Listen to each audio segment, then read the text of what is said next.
Replace the word in your worksheet. Press Ctrl+H shortcut key to open the Find and Replace dialog box. Alternatively, you can go to the Home tab in the Excel ribbon. Go to the Editing group and click on the Find and Select button. Then choose Replace from drop-down. Find and Replace dialog box appears.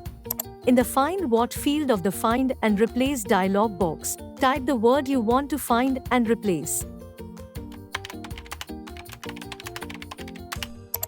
In the Replace With field, type the word you want to use as the replacement.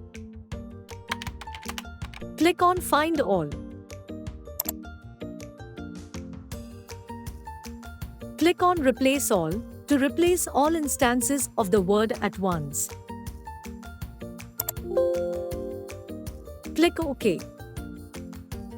Alternatively, you can use Find Next and Replace to replace one instance at a time.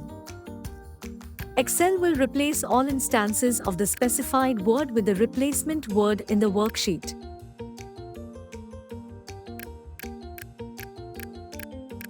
When you're done with the Find and Replace operation, click Close to exit the dialog box.